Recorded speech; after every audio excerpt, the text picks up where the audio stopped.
নমস্কাৰ। আজি এতিয়া 5টা বাজিল। মই আজি ভাত খোৱাত দেৰি হৈ গ'ল, গতিকে এতিয়া দুপৰীয়া ভাত মই 5টা বজাত খাইছোঁ। আলহী আহিছিলে, সেই মাত্ৰ আজৰি হৈছোঁহে। গতিকে এতিয়া মোৰ ভোক লাগিছে, তথাপিও মই এতিয়া খাম। আপোনালোকক দেখুৱাইছোঁ কি খাইছোঁ। এয়া ভাত হয়, এয়া মিঠা জেলেপি, এয়া মগু চানা, এয়া মাছৰ মূৰ, এয়া মাছ আৰু নৰসিংহ আলু ভাজি, আৰু এয়া লিচি।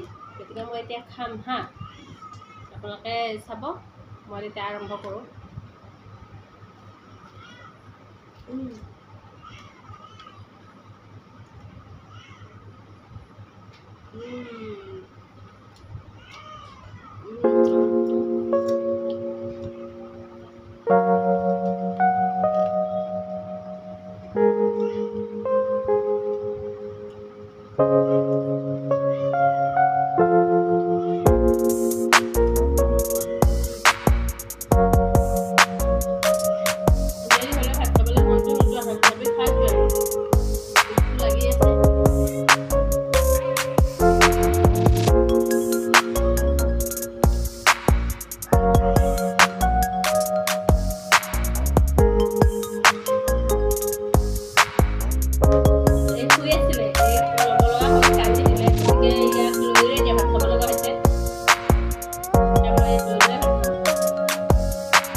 লৈ থকাৰ কাৰণে মই ভাতটো খোৱাত সেই পোৱা নাই, গতিকে এই অকণ দি আহিছোঁ। তাৰপিছত মই খাই ল'ম। অকণমান এজনীক দি থৈ আহিলোঁ।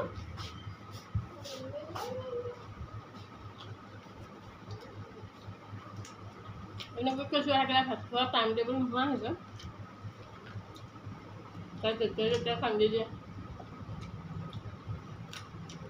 ভাতৰ কি টেষ্টি একো ধৰিবই নোৱাৰিলোঁ।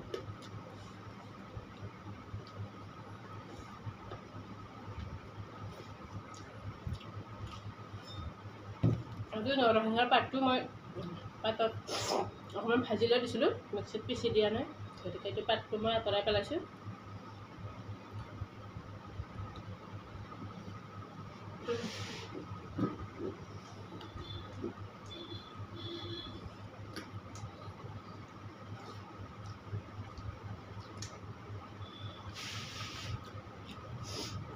এয়া মাছ হয়।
এতিয়া আমি লাষ্ট জিলাপিখন খাম। মিঠা ভাত খাই উঠি সদায় মিঠা খাব লাগে বুলি কয়, গতিকে আজি জিলাপি আছিলে, জিলাপিকে খালোঁ।